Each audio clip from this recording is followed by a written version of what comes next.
Two red lights moving like they're on a string. This is what was caught over a backyard in the Northeast. It's part of the U.S. government's June 12th Pursue release, a massive drop of 72 new files. Today, we're going inside the archive to see what the government is finally admitting it can't explain. 72 new cases, 294 total in the archive. This isn't just one sighting, it's a pattern. Welcome to Pursue Release 03. Let's look at the facts. Hi, I'm Cosmic Girl. On June 12, 2026, the government dropped its most significant file release yet. Release 03 adds 72 files to the growing archive, bringing the total to 294 unresolved cases. Unlike the previous military-heavy releases, this one is dominated by civilian iPhone footage and FBI field reports. It also includes the first major batch of CIA historical files, providing a window into decades of quiet investigation.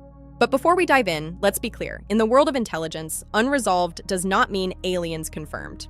It means the government has exhausted its known resources and still doesn't have an answer. We're going to look at 4 major storylines that have emerged from this new data drop, from persistent orbs in the Northeast to federal agent encounters in the West. We have logs of FBI site visits and puzzling CIA cables from 2008. Let's start with what some are calling the NE saga, a years-long mystery in the northeastern U.S.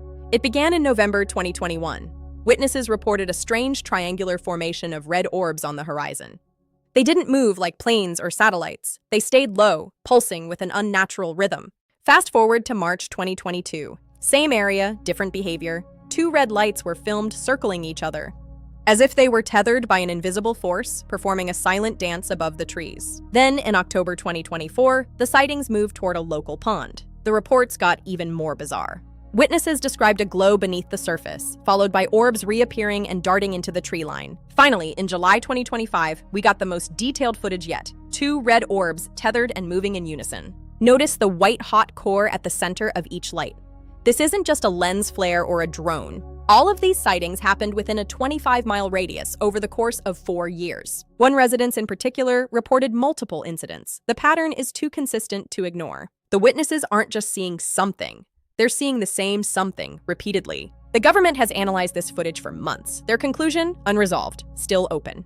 The tethered motion suggests a physical link, yet there is no visible craft connecting them. It lacks the strobing lights of a commercial drone and moves with far more precision than a balloon. As they dip below the tree line, you can see how they navigate the terrain. This is guided motion. Years of reports, same location, same unexplained phenomenon. The NE saga is a cornerstone of Release 03. 12 separate reports, all meticulously logged in the declassified files. But the files contain more than just video. They contain field notes from investigators on the ground. Notes that mention the pond glow and the way these objects seem to interact with the water. If it's a hoax, it's a very dedicated one. If it's top secret tech, it's been testing in the same backyard for 4 years. Neither explanation seems to fit the data perfectly, and that's exactly why the FBI got involved. In late 2024, 2 agents were dispatched to the site of the pond sightings to see for themselves. The resulting FD-1057 logs are some of the most compelling evidence in this entire release.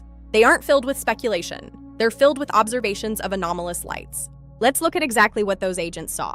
In November 2024, 2 FBI agents visited the property after several high-confidence reports. The agents logged pulsing tree line lights that appeared shortly after dusk. They also observed a glow beneath the pond surface that darted and reappeared at the opposite bank. Their logs mention that the motion was silent and rapid, unlike any known aquatic animal or drone. As of February 2026, this case remains officially open. The agents couldn't find a conventional source. This isn't a third-party story. This is the FBI's own internal documentation of an unresolved event. The transparency of these logs is a major shift in how the government handles these reports. When even field agents are stumped, it tells us that these phenomena are being taken seriously. But the Northeast isn't the only place where federal officials are having unexplained encounters. We're now seeing reports from the western U.S. that involve multiple agents at once. In October 2023, 5 federal agents reported a sighting that was so intense, they called for backup.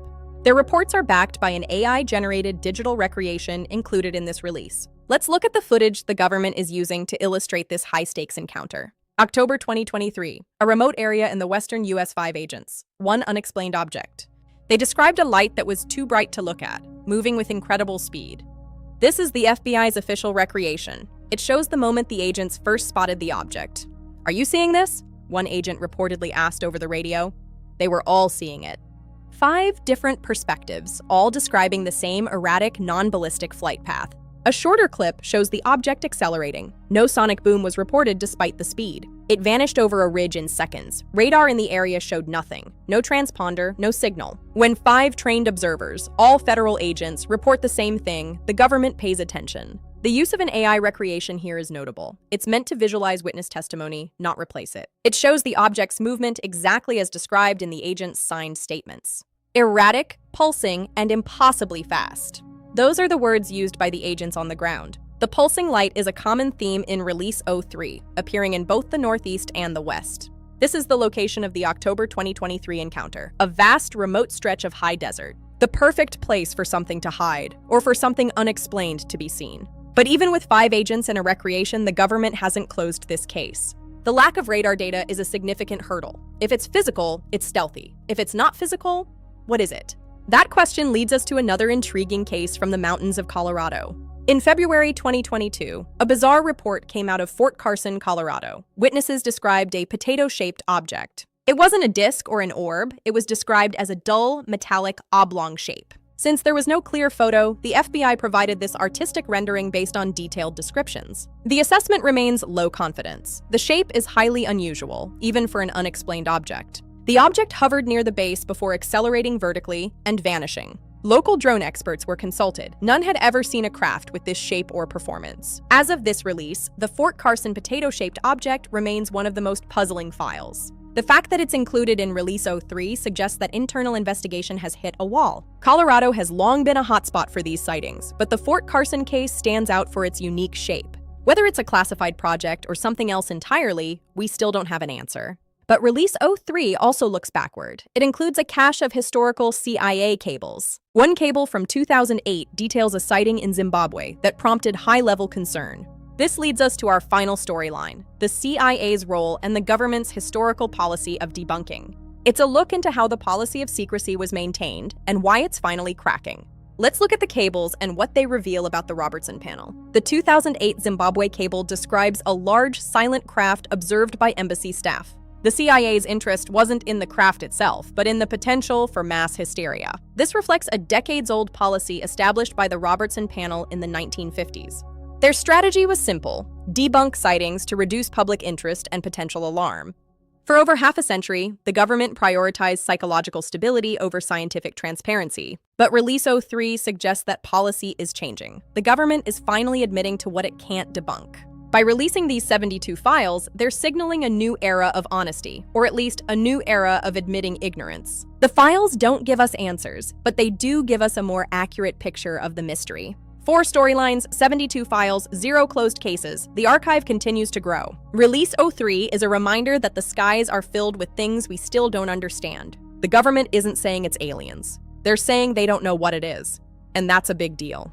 As we move toward Release 04, the pressure for full disclosure is only going to mount. I'm an AI presenter, not a government official. My goal is to bring you the facts of these releases. Stay curious, stay skeptical, and keep your eyes on the skies. I'm Cosmic Girl. Thanks for watching.